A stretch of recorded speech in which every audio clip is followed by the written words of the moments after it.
ముందు మీ అందరికి వందనాలండి. పెద్దవాళ్ళుగా వందనాలు చెప్పండి దయచేసి. సరే ప్రార్థన చేసుకుందామండి. కృపా పరిశుద్ధుల ప్రేమ గలగా దయగల మా తండ్రి ప్రభుత్వ గత వారం నుంచి ఆయన వాళ్ళని కాచి కాపాడి సజీవుల లెక్కలో ఉంచిన ఆయన నిజమైన దేవుణ్ణి ఆరాధించిన గొప్ప భాగ్యాన్ని ఇచ్చిన దేవుడా, ఇంత భాగ్యం లేని బిడ్డలందరూ ఉన్నారు ఆయన. మా ముందు నటించిపోతున్నారు, మా ముందు చనిపోతున్నారు. ఆయనను ఆయన మమ్మల్ని ఎంతో ప్రేమించి నిజమైన దేవుడిని ఆయన మరి త్వరగా పెంచుకున్న భాగ్యాన్ని ఇచ్చిన దేవుడా, ఆయన నువ్వు చూడుకోవడం అందరూ కూడా నమ్మకంగా ఉండి నమ్మకంగా జీవించి ఇంకా ఆయన మన దేవుని పనిలో దేవుని సువార్త విషయంలో అన్ని విషయాల్లో ఆయన అందరం కూడా సువార్త ప్రకటించడంలో ఆయన నిజమైన దేవుని గురించి చెప్పడం గురించి అన్ని విషయాల్లో ఆయన మేమందరం కూడా మెరుపు కలిగిన ఆయన చేసేవారిగా దేవుని పని ముందు చేసేవారికి ఉంటాను సహాయం చేయమని, ముఖ్యంగా ఆయన మాకు కావాల్సిన ఆత్మీయ ఆహారం నాయన నీ దయజీవనం ద్వారా మాకు దయచేయమని, నీ వాక్యం ద్వారా మాతో మాట్లాడిన ఆయన నీ వాక్యం ద్వారా మమ్మల్ని గర్దించండి. నేను ఎక్కడైతే నాయన పడిపోతున్నానో నాయన నీ వాక్యం ద్వారా మమ్మల్ని బలపరచమని, వాళ్ళన్ని విషయాల్లో వీళ్ళు మాకు తోడమని, మరి ముఖ్యంగా నేను ఇంకా రావాల్సిన బిడ్డలు నాయన వాళ్ళందరూ కూడా త్వరగా సహాయం చేయమని, మేమందరం సమయాన్ని పాటించే బిడ్డలుగా ఉంటాను సహాయం చేయమని, ఈ పెద్ద ప్రార్థన ఆలకించమని యేసుక్రీస్తు నామములో అడిగి పెడుతున్నాం మా పర్వతానికి. ఆమేన్. మీ అందరికి వందనాలండి. మీ అందరికీ దేవుని ఆరాధించడానికి వచ్చిన ప్రతి ఒక్కరికి నా హృదయపూర్వకమైన వందనాలు. మనమంతా కూడా క్రీస్తు యొక్క శరీరంలో అవయవాలం. సంఘం అంటే మహేష్ టిన్ అటు పెట్టు వరండాలు అది మంచినీళ్ళు ఇవ్వనుకున్నారు, ఆల్రెడీ ఇక్కడ ఉన్నాయి తెచ్చారు. మనకి దేవునికి మధ్యవర్తి ఒక ఆయన ఉన్నారు. ఆయన ఏం చెప్తున్నా, ఆయన ఎవరంటే 1 తిమోతి 2:5 ఏమంటున్నాడు, దేవుడు ఒక్కడే, దేవునికి నరులకును మధ్యవర్తి ఒక్కడే, ఆయన క్రీస్తు యేసును నరుడు. ఇప్పుడు దేవునికి మనం ప్రార్థన చేస్తున్నాం తండ్రి అని ప్రారంభించి లాస్ట్ లో యేసుక్రీస్తు నామమున ఆమేన్ అంటున్నాం, అంతేనా? మళ్ళీ మధ్యలో ప్రార్థన మధ్యలో యేసయ్య అనొచ్చా? అనకూడదు. ఎందుకంటే తండ్రిని డైరెక్ట్ చేస్తున్నాం, త్రూ యేసు ద్వారా అంటున్నాం. మధ్యలో నాయన ప్రభు యేసయ్య అని మధ్యలో అనమాకండి. ఎన్నిసార్లు చెప్పినా మధ్యలో యేసు ప్రభు మధ్యలో మళ్ళీ ఆయన తీసుకురావడం లేరు. యేసయ్య అని మధ్యలో అనకూడదు. తండ్రికి పరలోకం అందని తండ్రి ప్రార్థన చేస్తున్నాం, లాస్ట్ యేసు ద్వారా చేస్తున్నాం. ఆయనే అన్నాడు నా తండ్రి నన్ను పంపాడని. సో పరలోకంలో ఉన్న తండ్రి భూలోకానికి రాలా, పరలోకమందు ఉన్న తండ్రి కుమారుడని యేసుక్రీస్తుని పంపించారు. హోలీ స్పిరిట్ పరిశుద్ధాత్మ యుగంలో మనం ఉన్నాం. పరిశుద్ధాత్ముడు ఏం చేశాడంటే అపోస్తలులకి పరిశుద్ధాత్మలో బాప్తిసం ఇచ్చి ఆ పరిశుద్ధాత్మ శక్తి చేతి గ్రంథాన్ని రాశారు. సో దేవత్వంలోని ముగ్గురు దేవుని లక్షణాలు కలిగి ఉన్నారు. బట్ ఎవరి పాత్రలు పోషిస్తున్నారు. తండ్రి భూలోకానికి రాలేదు, యేసుప్రభు భూలోకానికి వచ్చారు. సో పరలోకమందున మా తండ్రి అని ప్రారంభిస్తున్నప్పుడు లాస్ట్ యేసుక్రీస్తు ద్వారా ఆమేన్ అంటున్నప్పుడు మధ్యలో యేసయ్య తండ్రి నాయన అనకూడదు. యేసయ్య తండ్రి కాదు, యేసయ్య మన అన్నయ్య, మన రక్షకుడు, మన ప్రభు. సో ప్రార్థన చేసేటప్పుడు ఒక క్లారిటీతో ప్రార్థన చేయాలన్నమాట. రైట్. ఈరోజు మన అంశం సెల్ఫ్ కంట్రోల్ అనేటువంటి అంశాన్ని చెప్పుకుందాం. 12 అయిపోయింది కాబట్టి అరగంట నేను చెప్తా. ఇక్కడ మన పుస్తకాల్లో మీకు అందరికి పింక్ కలర్ బుక్స్ ఇచ్చాం కదా, చూడండి దయచేసి. 9వ అంశం ఎన్నో పేజీ అంటే 23వ పేజీలో ఈ కలర్ బుక్స్ ఉన్నవాళ్ళు చూడండి. చదువు రాని వాళ్ళు ఎవరైనా ఉంటే కొత్తగా వచ్చిన మన వాళ్ళకి ఇవ్వండి. నా దగ్గర ఉన్నాయని అందరికి ఇచ్చేసా. నేను స్టాక్ పెట్టుకొని ఉంచుకోను. ఇప్పుడేమో చెన్నై నుంచి అడుగుతున్నారయ్యా మాకు పుస్తకాలు పంపిండి అయ్యా. నేరేడు జర్లు అంట ఆయన మాకు 50 పంపిండి, మా ఆయన బైబిల్ స్కూల్ ఉందంట, నన్ను వచ్చే 21వ తారీఖున అక్కడికి రమ్మని ఆహ్వానించాడు. ప్రతి నెల 3rd వీక్లో అక్కడికి వెళ్ళాలనుకుంటున్నా, ప్రార్థన చేయండి. అలాగే సత్తుపల్లిలో కూడా 23వ తారీఖున ఒక బైబిల్ క్లాస్ ఉంటుంది ప్రీచర్స్కి. దేవుని దయ వలన ఈ కార్యక్రమాలన్నీ జరగాలని, మీరు నాకు మంచి ఆరోగ్యము బలము శక్తిని ఇవ్వాలని ప్రార్థన చేయండి. మనం ఈరోజు ఇందులో 23వ పేజీలో 9వ అంశాన్ని చూద్దాం. సెల్ఫ్ కంట్రోల్ అంటే స్వీయ నియంత్రణ, స్వస్థ బుద్ధి, మనల్ని మనం నియంత్రించుకోవడం. మనందరికి కూడా ఎమోషన్స్ ఉంటాయి. ప్రతిదీ మన లైఫ్ అంతా కూడా రోజు ఈ ఎమోషన్స్ ఉంటాయి. సో ఈ ఎమోషన్స్ మనం ఏం చేయాలంటే కంట్రోల్ చేసుకొని బతకాలి. దాని గురించి ఈరోజు నేర్చుకుందాం. ఈ పింక్ బుక్ లో అట్రిబ్యూట్స్ ఆఫ్ క్రిస్టియన్ లివింగ్, క్రైస్తవ జీవితపు లక్షణాలు అనే బుక్ లో మనం 23వ పేజీలో ఉన్నాం. సెల్ఫ్ కంట్రోల్, స్వీయ నియంత్రణ. ఇక్కడ సామెతల గ్రంథం 16వ అధ్యాయము 32వ వచనం చూద్దాం. పరాక్రమశాలి కంటే, అదిగోండి, పరాక్రమశాలి కంటే దీర్ఘశాంతం గలవాడు శ్రేష్ఠుడు. దీర్ఘశాంతము గలవాడు శ్రేష్ఠుడు. పట్టణము పట్టుకుని వాని కంటే, అదిగో చూడండి, పట్టణము పట్టుకొని వాని కంటే తన మనస్సును స్వాధీనపరుచుకుని వాడు శ్రేష్ఠుడు. అబ్బా, ఎవరు శ్రేష్ఠులు అంటండి? యుద్ధాలు చేసి గెలిచేవాళ్ళు కాదండి శ్రేష్ఠులు. పట్టణాన్ని పట్టుకుని వాని కంటే తన మనస్సును స్వాధీనపరుచుకునేవాడు శ్రేష్ఠుడు. అంటే మన మనసుని మనం నియంత్రణలో ఉంచుకొని మాట తోలకుండా, శరీరాన్ని కూడా పాపానికి ఇవ్వకుండా, ఆలోచనలకి, మనసుకి, అన్నిటికీ కూడా అదుపులో ఉంచుకోగలిగినవాడు శ్రేష్ఠుడు అంట. ఎవరికంటే? పట్టణాన్ని పట్టుకునే వానికంటే తన మనసును అదుపులో ఉంచుకునేవాడు ధన్యుడు అంటాడు, శ్రేష్ఠుడు అంట. Is better than. ఒక వారియర్ ఉంటాడు, వాడికంటే కూడా గొప్పవాడు ఎవరంటండి? దీర్ఘశాంతం గలవాడు. సో మనకి ఈ సెల్ఫ్ కంట్రోల్, స్వీయ నియంత్రణ, స్వస్థ బుద్ధి, దీస్ ఆర్ వెరీ ఇంపార్టెంట్ అన్నమాట. 25, 28 కూడా చూడండి సామెతల గ్రంథంలోనే. ప్రాకారము లేక పాడైన పురము ఎంతో, ఇది రాసుకోండి, నేను యాడ్ చేశా. ప్రాకారము లేక పాడైన పురము ఎంతో ఏమంటున్నాడు? అందరూ చూడండి, బైబిల్ ఉన్న వాళ్ళు అందరూ. సామెతల గ్రంథం 25, 28.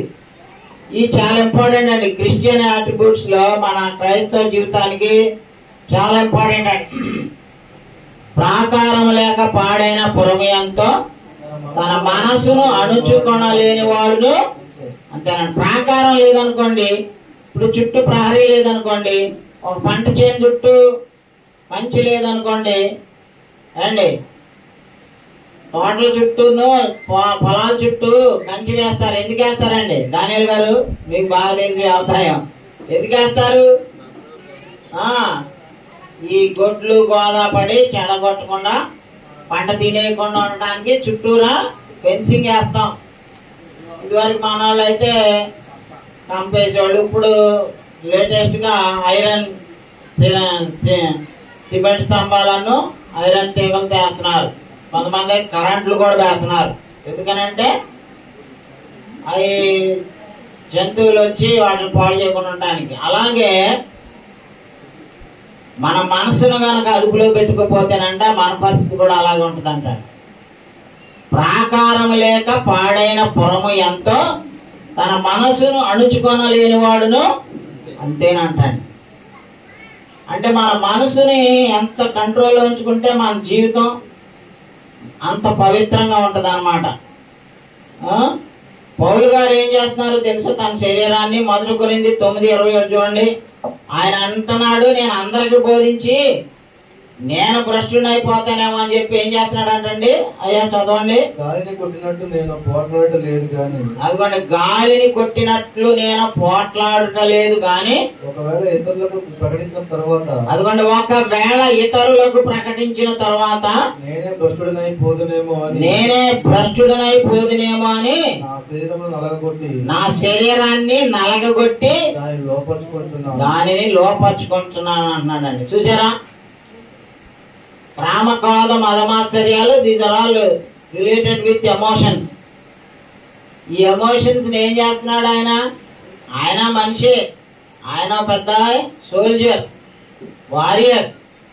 కానీ ఆయన భార్య కూడా లేకుండా సేవ చేశాడండి. చచ్చిపోయేదాకా క్రీస్తుకే ఇచ్చుకున్నాడు ఇక తన జీవితాన్ని. No emotions. ఆయన ఒకప్పుడు మహా కోపిష్ఠుడు. ప్రభు నమ్మిన బిడ్డల్ని చంపాలి, ఆ క్రిస్టియానిటీని భూమి మీద లేకుండా చేయాలనేటువంటి గొప్ప అంబిషన్తో గోల్తో ఉన్న వ్యక్తి ఆ ప్రభు పట్టుకోగానే ఆ అంబిషన్స్ అన్ని రివర్స్ అయిపోయినాయి కదా. ఇప్పుడు ఏం చేస్తున్నాడు? తాను ఏం చేసుకుంటున్నాడంటండి, నేనే భ్రష్టుడినై పోదినేమో అని నా శరీరమును నలగగొట్టి దానిని లోపరుచుకుంటున్నాను అన్నాడండి. కాబట్టి మనకు అన్నిట్లో స్వేచ్ఛ ఉంటుంది, బట్ అన్నీ చేయదగనివి, అన్నీ చేయకూడదండి. ఆ చేయదగని వాటిని మనం ఏం చేయాలంటే ఆడి జోలికి వెళ్లకుండా దేవునికి భయపడి జీవించాలి. అలాగే యాకోబు పత్రిక కూడా 3:2 నుంచి చూడండి. యాకోబు పత్రిక 3:2 నుంచి. అనేక విషయములలో మనమందరము తప్పిపోవచ్చున్నాము. ఎవడైనా మాట యందు తప్పని ఎడల అట్టివాడు లోపం లేనివాడై సర్వ శరీరంలో స్వాధీనం పొందుకొని. అదండి మాట అంతా మాటల్లో తప్పిపోకుండా ఉంటే మన శరీరాన్ని మొత్తాన్ని కూడా స్వాధీనమందించుకున్న శక్తి కలవాడవుతాడు అంటాడు. చూసారా, మాటని నాలుగుని మనం కంట్రోల్లో ఉంచుకుంటేనంట ఇక మనం దేన్నైనా సరే కంట్రోల్లో ఉంచుకోగలుగుతాం అంటండి. ఎవడైనాను మాట యందు తప్పని ఎడల అట్టివాడు లోపము లేనివాడై తన సర్వ శరీరమును స్వాధీనమందించుకున్న శక్తి కలవాడగును. ఇప్పుడు 3 కూడా చదవండి. గుర్రములు మనకు లోబడ్డకై నోటికి కళ్ళెము పెట్టి వాటి శరీరం అంతా దృక్పథము కదా. ఓడలను కూడా చూడుడి, అవి ఎంతో గొప్పవై పెనుగాలికి కొట్టుకుని పోబడినను ఓడ నడుపు వాని ఉద్దేశం చొప్పున మిక్కిలి చిన్నదకు చుక్కాని చేత తిప్పబడిను. అలాగుననే నాలుక కూడా. అదిగోండి, అలాగుననే ఇక్కడ వాడతో పోల్చాడు. గుర్రంతో పెట్టి కంట్రోల్ చేసి కళ్ళెంతో పోల్చాడు నాలుకని. అలాగునని అన్నాడండి. అలాగుననే నాలుక కూడా చిన్న అవయవమైనను బహుగా అదిరిపడును. ఎంత కొంచెము నిప్పు ఎంత విస్తారమైన అడవిని తగలబెట్టును. నాలుక అగ్నియే. అదిగోండి, నాలుక ఏంటండి, అది నాలుగంట అగ్ని కొంపలు తగలబెట్టింది, కుటుంబాలను నాశనం చేస్తుంది, ఫ్రెండ్షిప్ నాశనం అవుద్ది, రిలేషన్స్ నాశనం అవుతాయి, గ్రామాలు నాశనం అవుతాయి. Because of only one small part in the body. మన శరీరంలో నాలుక ఎంత పెద్దదండి, చాలా చిన్నది, కానీ అదేనంటండి ప్రకృతి చక్రానికి చిచ్చు పెట్టిందండి. నాలుక అగ్నియే. నాలుక మన అవయవములలో ఉంచబడిన పాప ప్రపంచమై సర్వ శరీరమునకు మాలిన్యము కలుగజేయచ్చు, ప్రకృతి చక్రమునకు చిచ్చు పెట్టును, అది నరకము చేత చిచ్చు పెట్టబడిన అంటాడు. కాబట్టి ఈ నాలుకని స్వాధీనపరచుకొని కంట్రోల్ ఉంచుకోవాలంటండి. ఇంకా 7-8 వచ్చిన మృగపక్షి సర్పచరాచరములలో ప్రతి జాతి నరజాతి చేత సాధు కాజాలను సాధు ఆయను గాని ఏ నరుడును నాలుకను సాధు చేయ నేరడు. అది మరణకరమైన విషముతో నిండినది, అది నిరర్గళమైన దుష్టత్వం. అబ్బా, ఈ నాలుకకి ఎన్ని బిరుదులు ఉన్నాయండి. ఈ నాలుక నిరర్గళమైన దుష్టత్వం అంటండి. మనం విషము నీళ్ళలో కలిపి పాలలో కలిపి చంపక్కర్ల జనాన్ని, ఈ నాలుగును వాడు చంపేయచ్చు అంట. నాలుక విషంతో నిండిందంట. సో ఈ నాలుకని చాలా జాగ్రత్తగా వాడుకోవడంలోనే మన సెల్ఫ్ కంట్రోల్, మన క్రైస్తవ జీవితం ఆధారపడి ఉంటుందండి. ఇర్మియా గ్రంథం 35వ అధ్యాయము 6వ వచనంలో చూస్తే అక్కడ కొంతమంది రేఖాబీలు అని ఉంటారు. వాళ్ళ ముందు మద్యం తీసుకొచ్చి పెట్టి తాగండ్రా అని పరీక్ష పెడితే వాళ్ళు మేము తాగమని వాళ్ళు కంట్రోల్ చేసుకున్నారండి. ఎందుకంటే చాలా మంది మద్యానికి బానిసలు అయిపోతున్నారు, వ్యభిచారానికి బానిసలు అయిపోతున్నారు. వాళ్ళ అన్ని చాలా మంది చాలా రకాలైనటువంటి వాటికి డ్రగ్స్ గాంజా, మరి ఇంకా చాలా వచ్చినాయి కొత్త కొత్తగా. వాటికి ఏమైపోతున్నారండి, వాళ్ళ కంట్రోల్ తప్పిపోతారు. వాళ్ళని ఆ దుర్వాసనాలు కంట్రోల్ చేసుకుంటున్నాయి. అందుకని వాళ్ళు they are unable to control themselves. వాళ్ళ శరీరాలని వాళ్ళ మనసుని అదుపులో ఉంచుకోలేనంతగా బానిసలైపోతున్నారండి. కానీ ఇక్కడ రేఖాబీలు వాళ్ళ ముందు ఒక పెద్ద పరీక్ష పెట్టాడండి. అప్పుడు ఏం చేశాడో చూడండి, 5వ వచనంలో 35 ఎదుట అదిగోండి, నేను రేఖాబీల ఎదుట ద్రాక్షారసంతో నిండిన పాత్రలను గిన్నెలను పెట్టి ద్రాక్షారసముతో నిండిన పాత్రలను గిన్నెలను పెట్టి ద్రాక్షారసము త్రాగుడని వారితో ద్రాక్షారసము త్రాగుడని వారితో చెప్పగా వారు మా పితరుడు రేఖాబు కుమారుడైన యెహోనాదాబు అదిగోండి వాళ్ళ తండ్రి అంటండి, మీరైనను మీ సంతతి వారైనను ఎప్పుడునూ ద్రాక్షారసము త్రాగకూడదని మాకు ఆజ్ఞాపించాను కనుక మేము ద్రాక్షారసము త్రాగము. అంటే నోవాహు ఈ మద్యము మామూలుగా అప్పటికప్పుడు ద్రాక్షారసం కలిపింది మనం తీసుకుంటాం, ఇది మద్యం కాదండి. మత్తెక్కించే మద్యం ఉండే చూసారా, అది కూడా ద్రాక్షారసంతో చేస్తారు. చాలా స్టాక్ చేసి దానిలో చాలా చాలా కలిపి ఈ బీర్లు ఈ మద్యం ఉంటాయి చూసారా, అవన్నీ కూడా మత్తెక్కిస్తాయి. అది ఈయన పెట్టింది ఇక్కడ వీళ్ళ ముందు. ఆ మద్యం వాళ్ళ ముందు పెట్టి ద్రాక్షారసంతో నిండిన పాత్రలను గిన్నెలను పెట్టి ద్రాక్షారసము త్రాగుడని వారితో చెప్పగా వారు ఏమంటున్నారండి, మా పితరుడకు రేఖాబు కుమారుడైన యెహోనాదాబు మీరైనను మీ సంతతి వారైనను ఎప్పుడును ద్రాక్షారసము త్రాగకూడదని మాకు ఆజ్ఞాపించాను కనుక మేము ద్రాక్షారసము అది that is self control. They are controlling. వాళ్ళ కళ్ళ ముందు అక్కడ కనపడుతుంది తాగండ్రా అని చెప్పి ఇర్మియా ప్రవక్తే చెప్పాడు. కానీ వాళ్ళు ఎవరి మాటకు లోపడతారు? వాళ్ళ తండ్రి లేడు, చచ్చిపోయాడు. రాజు ప్రవక్త అయిన యెహోనాదాబుని దేవుని వాక్యం చెప్పినందుకు చంపేశాడు. ఆయన చచ్చిపోయే ముందు వాళ్ళకి చిన్నప్పటి నుంచి ఒకటి నేర్పాడు. రేఖాబ్ అనేటువంటి వాళ్ళ నాన్న పేరు రేఖాబీలు అంటారు వాళ్ళు. ఆ యెహోనాదాబు చెప్పిన మాట ఆయన తండ్రి చచ్చిపోయిన పిల్లలు ఏమని చేస్తున్నారండి, అది వాళ్ళ తండ్రులు ఉండగానే పిల్లల తల్లిదండ్రులు లెక్క చేయట్లా. నీకేం తెలుసు నాకే తెలుసు అన్నంతగా చెడిపోతుంది కదా ప్రపంచం. కానీ ఈయన తండ్రి చచ్చిపోయాక కూడా ఈ రేఖాబీలు ఏం చేస్తున్నారమ్మా, మా తండ్రి మామూల్ని మద్యం తాగొద్దని చెప్పాడు, సో మేము తాగమని చెప్పారు. అలాగే యోసేపు గురించి కూడా మనం చూస్తే ఆదికాండంలో 39వ అధ్యాయంలో మనం చూస్తే ఆవిడ పెద్ద పరీక్ష వచ్చింది ఆయనకి. ఈయనేమో యవనస్తుడు, ఆ యజమాని పొతీఫరు భార్య ఏమో ఆమెకు భర్త ఉన్నాడు, పిల్లలు ఉన్నాడు, సంసారం ఉంది, ఆమె యజమానురాలు. కానీ ఆయన ఏం చేస్తుంది? 39:7 నుంచి చదవండి. యోసేపు రూపవంతుడును సుందరుడునై ఉండెను. తర్వాత అతని యజమానుని భార్య యోసేపు మీద కన్ను వేసి నాతో శయనించమని చెప్పాను. అయితే అతడు ఒప్పక ఆ యజమానుడు తనకు కలిగినంతయు నా చేతికి అప్పగించింది కదా, నా వశమున తన ఇంటిలో ఏమి ఉన్నదో అతడు ఎరుగడు. ఈ ఇంటిలో నాకంటే పైవాడు ఎవడనూ లేడు. నీవు అతని భార్య అయినందున నిన్ను తప్ప మరి దేనిని నాకు అప్పగింపకండలేదు.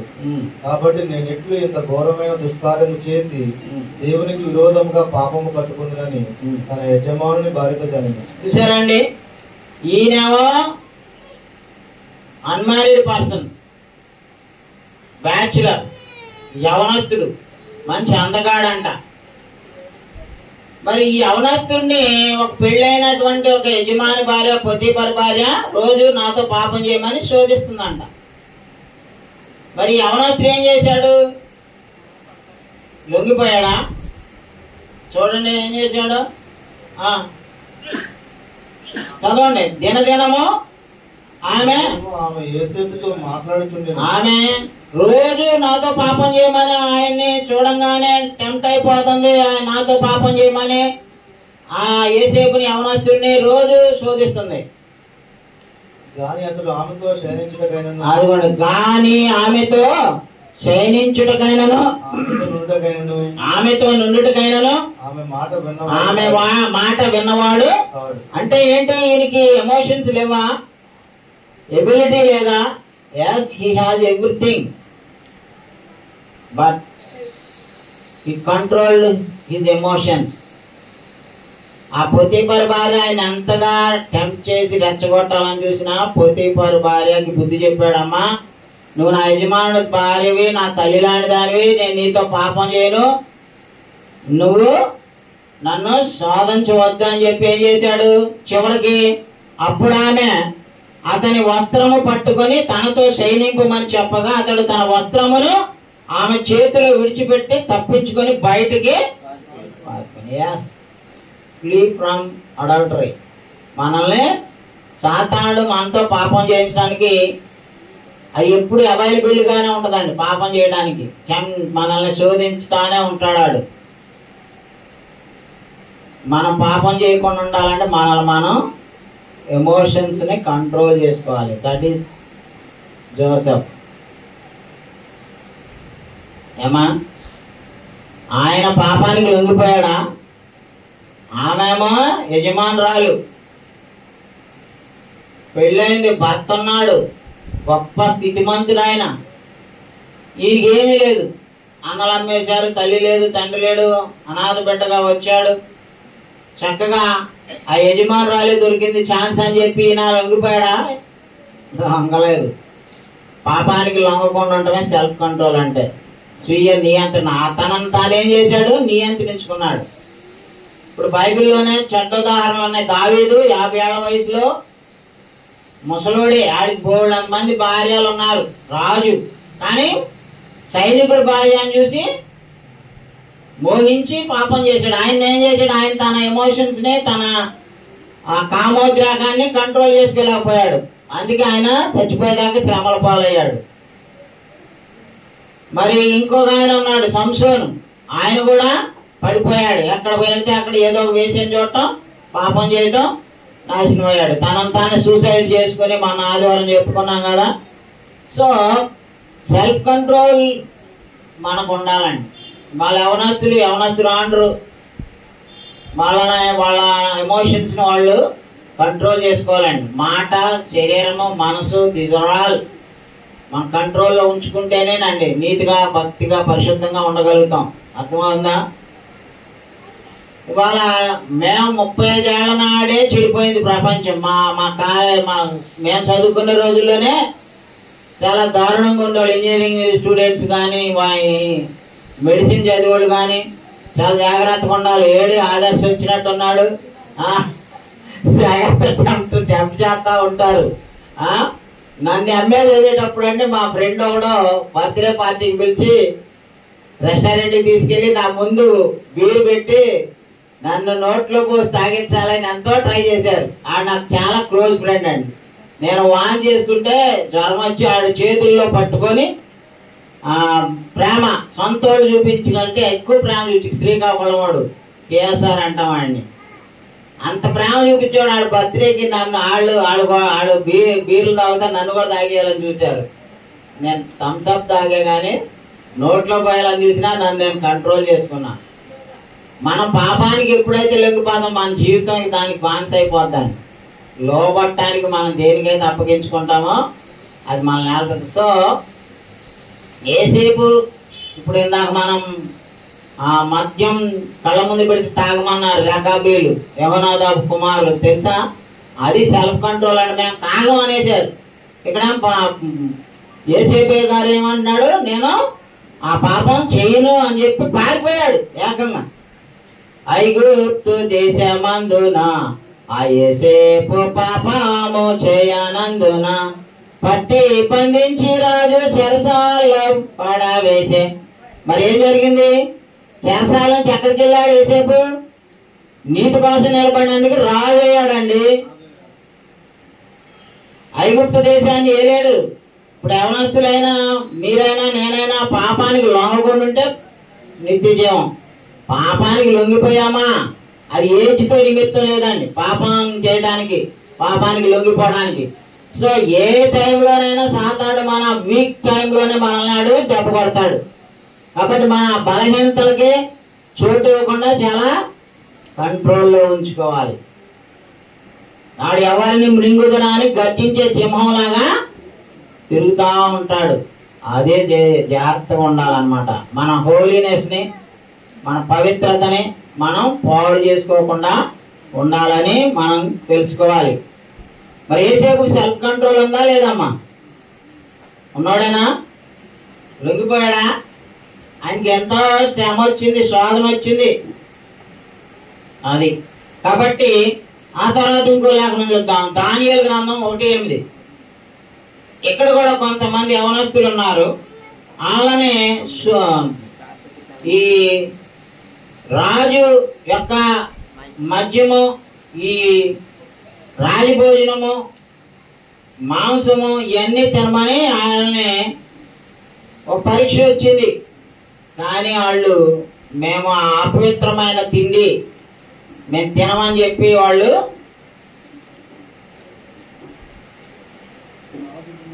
రాజు భుజించి భోజనమును పానము చేయు ద్రాక్షారసమును పుచ్చుకొని తన్ను అపవిత్రపరచుకొనకూడదని దానియేలు ఉద్దేశించి తాను అపవిత్రుడు కాకుండానట్లు వాటిని పుచ్చుకొనకుండా సెలవిమ్మని నపుంసకుల అధిపతిని వేడుకొన్నాడు. ఎందుకని?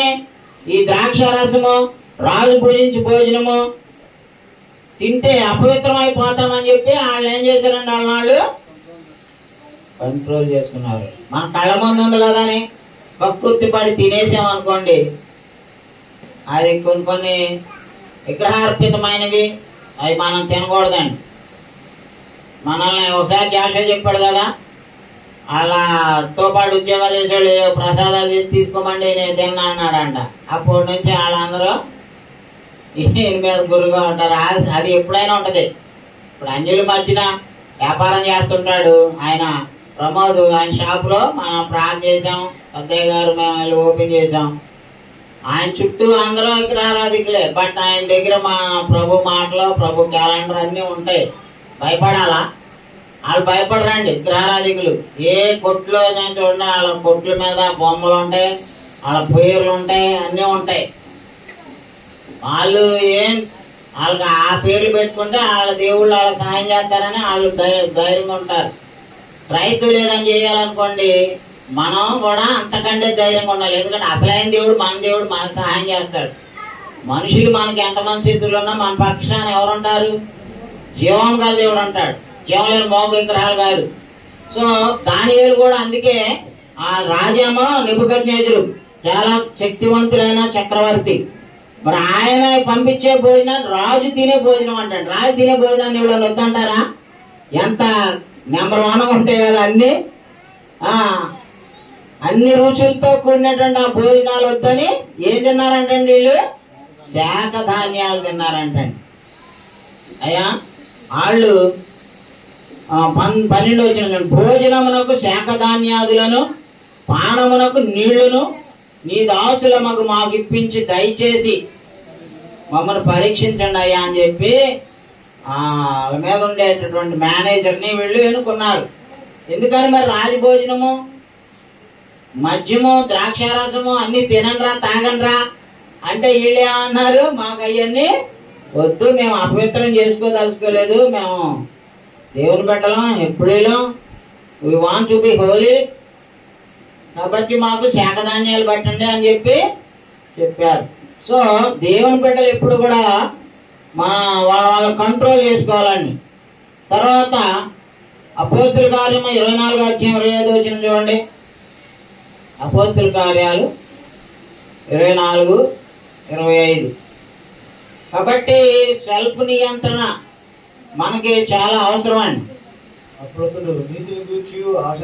అదిగోండి, అప్పుడు అతడు నీతిని గూర్చి ఆశా నిగ్రహం అంటే ఆశల్ని నిగ్రహించుకోవాలండి. సెల్ఫ్ కంట్రోల్, మనల్ని మనం నిగ్రహించుకోవాలి.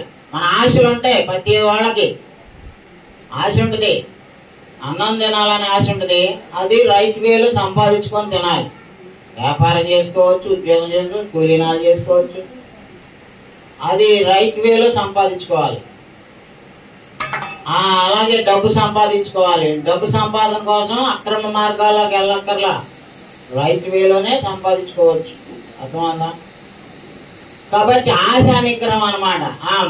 రాజుకి ఈయన చెప్పాడు. అప్పుడు అతడు నీతిని గూర్చి, ఆశా నిగ్రహం గూర్చి, రాబో విమర్శను గూర్చి ప్రసంగించుచుండగా ఫేలిక్స్ మిగులు భయపడి ఎప్పటికి వెళ్ళుము, నాకు సమయమైన నిన్ను పిలువనంపించునని చెప్పాను.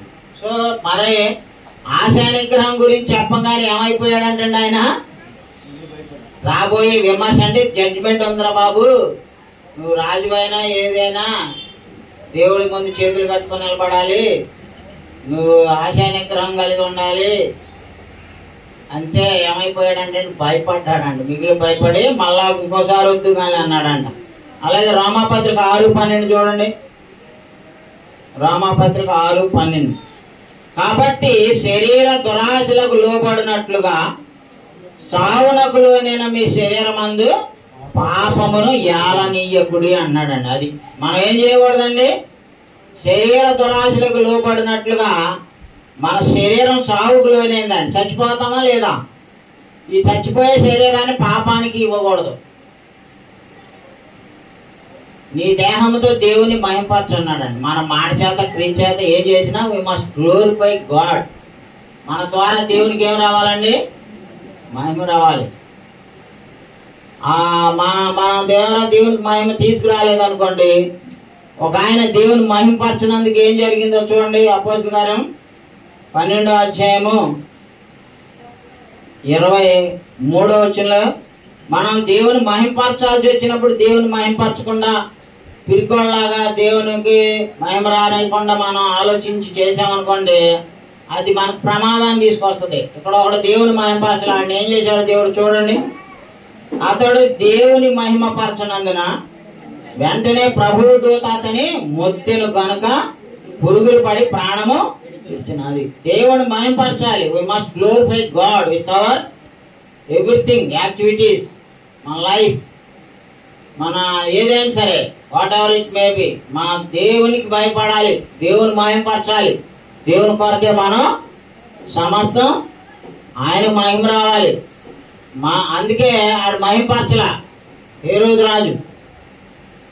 దేవుడు రాజు అయితే కదా లక్క, రాజురా నువ్వు బతుకు నన్ను మహిమపరచిపోయినా పర్లేదులే అని వదిలేశాడా? మొత్తినందున దేవుడు పురుగులు పడి అప్పటికప్పుడే ప్రాణం ఇచ్చాడు. దేవుని మహిమపరచాలి. దేవుడు ఏమన్నాడంటే, నన్ను ఘనపరచు వారిని నేను ఘనపరుస్తాను, నన్ను అవమానించే వాళ్ళని నేను కూడా అవమానిస్తాను. మన ప్రభునామం మనలో మహింపడాలి, మన జీవితాల్లో, మన పనుల్లో, వాట్ ఎవర్ ఇట్ మే. అప్పుడు దేవుడు మనల్ని ఏం చేస్తాడు? అప్పుడు చేస్తాడు. మనల్ని హెచ్చించేవాడు ఎవరు? మన ఆదివారం బ్రహ్మాండమైన వాక్యం, స్థిరపరచువాడు, బలపరచువాడు, ఘనపరచువాడు, హెచ్చించువాడు. ఏమైనా చేయగలవు కదా, మొత్తం మార్చగలవు, నీ నామముకే మహిమంతా తెచ్చుకొందువు. ఎవరు చేయగలుగుతారు? యేసేపు జీవితాన్ని ఒక స్త్రీ వ్యభిచారం చేయలేదని జైలు పాలు చేసింది. యేసేపు జీవితాన్ని కథ మార్చేశాడా లేదా? మారిపోయింది. ఏమైపోయాడు? ఆ ఐగుప్తు దేశానికే ఏలికగా మారాడు. He became prime minister of the Egypt. అర్థమైందా? సో ఏమైనా చేయగలడు మనం ఆయన మహిమ తెస్తే. ఆయన నామం మన ఎందుకు మహిమపరచబడాలి. అప్పుడు ఆయన మనల్ని కూడా మహిమపరుస్తాను అంటున్నాడండి. అందుకే మనము లోకంలో వాళ్ళలాగా లొంగిపోతే దేవునికి మహిమ రాదండి. ఆశా నిగ్రహం 2 పేతురు 1:6 ఉంటుంది చూడండి. ఇవన్నీ ఆత్మఫలాలు విశ్వాస ఫలాల్లో ఉంటాయండి. ఆత్మఫలంలో, విశ్వాస ఫలాల్లో ఈ సెల్ఫ్ కంట్రోల్ అనేటువంటిది ఉంటది. ఏమన్నాడు చూడండి, అహేతు చేతనే మీ మట్టుకు మీరు పూర్ణ జాగ్రత్త గలవారే, మీ విశ్వాసమునందు సద్గుణమును, సద్గుణమునందు జ్ఞానమును, జ్ఞానమునందు ఆశా నిగ్రహమును. ఆశల్ని నిగ్రహించుకోవాలంటండి. మనలో ఉన్నటువంటి ఆశలు మనం ఏం చేసుకోవాలి? నిగ్రహించుకోవాలి. మనం ఏదైనా చేయగలం, we can do, we have that freedom, but we don't do. దేవుడు వద్దాన్ని మనము చేయకూడదు. అదే సెల్ఫ్ కంట్రోల్ అంటే. ఆశా నిగ్రహమునందు సహనమునందు భక్తిని, భక్తి అందు ప్రేమను, సహోదర ప్రేమ యందు దయను అమర్చుకొనుడి అంటున్నాడండి. ఇవన్నీ అమర్చుకోవాలి. ఇంట్లో అమర్చుకుంటాం కదా, టీవీలు, ఫ్రిడ్జ్లు, పెళ్ళైన తర్వాత కూతురికి అన్ని పంపించేస్తారు కదా. అన్ని కూతురు ఏం చేసుకుంటుంది, అత్తారింట్లో అన్ని అమర్చుకుంటుంది. మనం కూడా మన ఇంట్లో లేవనుకో, అవి కొనుక్కొని ఇవి కొనుక్కొని అమర్చుకుంటాం కదా. మరి అవి కాదు అమర్చుకోవాల్సింది ఈ క్వాలిటీస్, ఈ యాట్రిబ్యూట్స్, క్రైస్తవ జీవిత లక్షణాలను అమర్చుకోవాలని, వీటిని కలిగి జీవించాలని దేవుడు కోరుకుంటున్నాడు. ఇంకో 2 రెఫరెన్స్లు చూసి ముగిద్దాం, టైం కూడా మనకి లేదు కదా. మనం మొదటి దశలోనికాయలు 5వ అధ్యాయం 6వ వచనం చూడండి. మొదటి దశలోనికాయలు 5వ అధ్యాయము 6వ వచనం, 24వ పేజీ తిప్పండి. మొదటి దశలోనికాయలు 5వ అధ్యాయము 6 నుంచి. కావున ఇతరుల వలె నిద్రపోక మెలకువగా ఉండి మత్తులము కాకయిందము. నిద్రపోవారు రాత్రి వేళ నిద్రపోదురు, మత్తుగా ఉండేవారు రాత్రి వేళ మత్తుగా ఉందురు. మనము పగటి వారమై ఉన్నాము గనక మత్తులమై ఉండక విశ్వాస ప్రేమలను కవచము, రక్షణ నిరీక్షణయను శిరస్త్రాణమును ధరించుకుందాము. అది మనం ఎలా ఉండకూడదండి, మనం అన్నిట్లో అలర్ట్గా ఉండాలి. మన జీవితాలని, మన ఆలోచనల్ని లోకానికి లొంగిపోయే విధంగా ఉంచుకోకూడదు. We must be alert. ఈ లోకం మనల్ని ఆకర్షిస్తూ ఉంటుందండి. లోకం ఆకర్షించిద్దా లేదా? ఆకర్షణ ఉంది. లోకంలో ఆకర్షణ ఉందా లేదా? అట్రాక్ట్ చేస్తుంటాయి మనల్ని. సో వాటిని మనం అట్రాక్ట్ అవ్వకుండా అవాయిడ్ చేస్తూ ముందుకు వెళ్ళాలి. సో జాగ్రత్త. కాబట్టి ఇంకో రిఫరెన్స్ ఏంటంటే 2 తిమోతి 2:24 చూడండి. 2 తిమోతి 2:24. ఏమా ఈ బుక్కులు తెచ్చుకోకుండా వస్తున్నారా? ఇళ్ళకాడ ఉంటున్నాయి, బైబిల్లో పెట్టుకోమన్నా నేను. మీ బైబిల్లో పెట్టే సైజులో కొట్టించా. మళ్ళీ ఈ వారం ఇంకొక సబ్జెక్ట్ వస్తుంది, అది మీకు కాదు, బోధకులకి. Survey of the new testament అని అది కూడా ప్రింటింగ్ ఇచ్చా. మీరు ఈ బుక్కులు లేని వాళ్ళేమో ఇప్పుడు దొరకట్లా, లిటరేచర్ ఎవడు పట్టించుకోవట్లా. అంతా అమెరికాలో అయితే డబ్బు అడుగుతారు. నేను ఎవరినైనా అడిగితే దేవుడు వాక్యాన్ని అడుగుతా. బైబిళ్ళు ఇలాంటి లిటరేచర్ సప్లై చేయాలని ఫ్రీగా అందరూ అమ్ముకుంటారు. ఇప్పుడు ఎవరైనా ప్రింటే చేశారనుకోండి, దాని రేటు కట్టి పుస్తకాలు, పాటల పుస్తకాలు కానీ ఇలాంటి బుక్కులు కానీ డబ్బులు ఇస్తేనే పంపిస్తారు వాళ్ళు. నేను అందరు ఫ్రీగా పంపించేస్తున్నా. పుస్తకాలు పంపించడానికి ఒక్కొక్క రిజిస్టర్ పోస్ట్కి నాకు 100 రూపాయలు అవుతుంది. నేను ఫ్రీగా పంపిస్తున్నా. That's God's providence. దేవునికి స్తోత్రం. ఇవాళ ఎవరైనా ఫ్రీగా పంపించే దమ్ము ఎవడికి ఉందంటే ఒక్క నూజివీడు క్రీస్తు సంఘం ద్వారానే వెళ్తాయి. తెలుసా? 100లో ఇప్పుడు 10 బుక్కులు ప్రింట్ చేసాం. 100 మంది సువార్థికులకు ఫ్రీగా ఇచ్చాం. 500 ప్రింట్ చేయించి 500 మందికి ఫ్రీగా ఇచ్చాం. చెన్నై వెళ్ళి, వినుకొండ వెళ్ళి, అలాగే ఇంకా బోల్డెన్ చోట్లకి వెళ్ళేయండి. కాబట్టి మనం వీటిని మీరు ఇళ్ళ కాడ పెట్టమాండి. ఈసారి వచ్చే ఆదివారం అందరినీ నేను టెస్ట్ చేస్తా. అందరూ నాకు చూపించాలి. బుక్కులు తెచ్చుకోండి. ఎందుకంటే మనం గుడ్డెత్తే చేలో పడ్డట్టుగా రారు కదా పురాణాలు చెప్పుకోవట్లా. ఇది వాక్యం ఉన్నదన్నట్టు మీరు గ్రహించాలి. మనం అంత క్రీస్తు సంఘం అంటే ఏంటి? సంఘం అంటే ఏంటి? క్రీస్తు యొక్క శరీరం. బాప్తిసాలు పొందిన వాళ్ళు ఏ సంఘంలో జాయిన్ అవుతారు? మత్స్యాకల్లో కాదండి, క్రీస్తు సంఘమే బైబిల్లో ఉంది. ఈ మత్స్యాకలు వేల కొలది సంఘాలు ఉన్నాయి. పిచ్చి పిచ్చి పేర్లు, వెరైటీ పేర్లు పెట్టుకుని సంస్థలు ఉన్నాయి. But they are not. సంఘానికి శిరస్సు ఎవరండి? సంఘం అనే శరీరం ఎవరిది? క్రీస్తుది. సంఘానికి శిరస్సు ఎవరు? క్రీస్తు అని నేను చెప్తున్నానా? బైబిల్లో దేవుడు చెప్తున్నాడా? కొలసి 1:18 ఏముంది? సంఘం అనే శరీరమునకు ఆయనే శిరస్సు అన్నాడు. ఎఫెసీ 1:22-23 ఏమన్నాడు? సంఘం ఆయన శరీరము, సంఘానికి శిరస్సు క్రీస్తు, భార్యకు భర్త శిరస్సు. ఇంటి పేరు మారిపోతా లేదు పెళ్ళయ్యాక. ఎందుకని? భర్త శిరస్సు కాబట్టి, భార్య శరీరం కాబట్టి. అలాగే సంఘం క్రీస్తుది, సంఘానికి శిరస్సు క్రీస్తు, సంఘం క్రీస్తు యొక్క శరీరం. ఒక శిరస్సుకి ఎన్ని శరీరాలు ఉంటాయండి? మామూలు ఒక ఊళ్ళోనే 50 పేర్లు సంఘాలు ఉంటాయి. మన సంఘానికి ఏ పేరు ఉంది? పైన కనపడతా ఉంటది 2 అంతస్తుల మీద. దేవుని చిత్తం అది స్లాబ్లు ఏం కానీ 3వ దాని మీద పెట్టాలండి. వెనకాల ఇప్పుడు కూడా కనపడలే, మళ్ళీ సగమే కనపడుతుంది. శివకుమారి గారు మళ్ళీ మీరు ప్రార్థన చేయాలి, 3వది కూడా ఇవ్వాలని.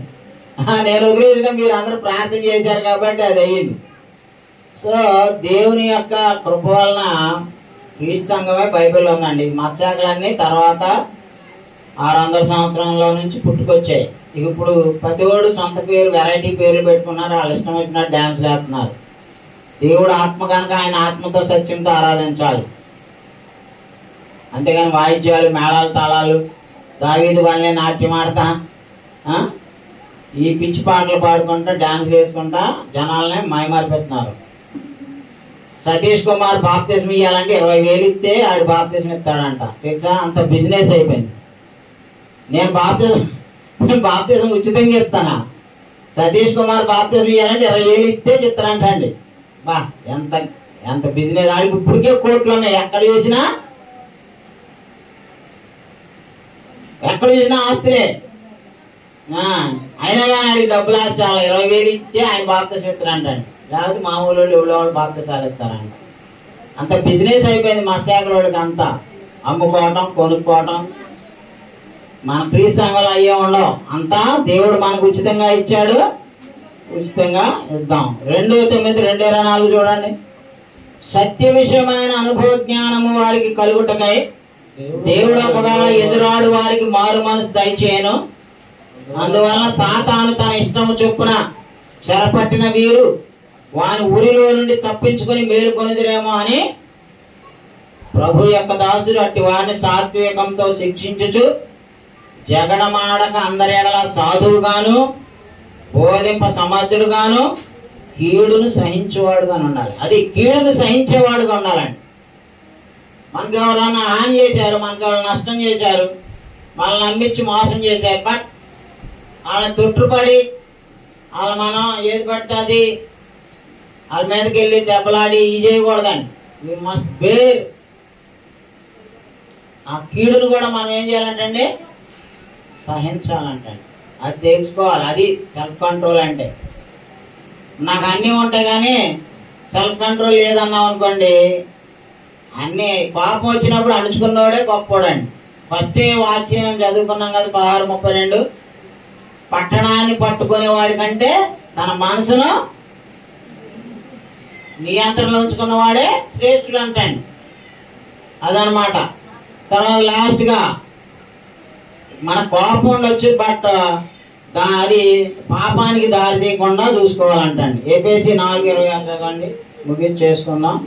కాబట్టి ప్రియమైనటువంటి సహోదరి సహోదరులారా, దేవుని వాక్యము చెప్పినట్లుగా మనము స్వీయ నియంత్రణ ఎవరినాళ్ళు కంట్రోల్ చేసుకోవాలా. ఆదాం గారు వచ్చి శ్యామ్ గారు వెళ్ళి ఆ మధు గారిని కంట్రోల్ చేస్తారా? మరేం గారు నిన్ను నువ్వే కంట్రోల్ చేసుకోవాలి. మాతమ్మ గారు నిన్ను నువ్వే కంట్రోల్ చేసుకోవాలి. ఎవరు యవనస్తులు ఉన్నారు, మిమ్మల్ని మీరే కంట్రోల్ చేసుకోవాలి. మన సాతాను ఎప్పుడు కూడా రాంగ్ వేలోకి లీడ్ చేయాలనుకుంటాడు. ఆ రేఖాబీలు పిల్లల ముందు పెట్టలేదమ్మా, మద్యం తెచ్చి పెట్టి పాపం చేయడం తాగండి రాన్లా, ఏసేపును శోధించలా.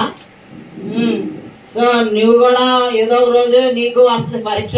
సాతాను ఎవరిని వదలడం. But we must control our emotions. అన్నిటినీ కంట్రోల్ చేసుకున్నప్పుడే మనం దేవునికి మహిమ తెస్తాం. ఎఫెసీ 4:26 చదువుకున్నాం. కోపపడుడి గాని పాపము చేయకుడి. అదే కోపపడుడి గాని పాపము చేయకుడి. సూర్యుడు అస్తమించే వరకు మీ కోపము నిలిచి ఉండకూడదు అంటున్నాడు. చూసారా, కోపం ఉంటది, అది నీతియుక్తమైన కోపమై ఉండాలండి. ఇతరులకు హాని చేసే కోపంగా ఉండకూడదు. అర్థమైందా? కొన్ని చూసినప్పుడు మనకే బాధ కలుగుద్ది, బట్ ఆ కోపం అది సాయంత్రం వరకు కూడా ఉండకూడదు అంటాడు. సూర్యుడు అస్తక మునిపే దాన్ని వదిలేసుకోవాలంటాడు. పాప పడుడి కానీ ఏం చేయకూడదు, పాపము. థ్యాంక్ యూ అన్నారు. God bless you.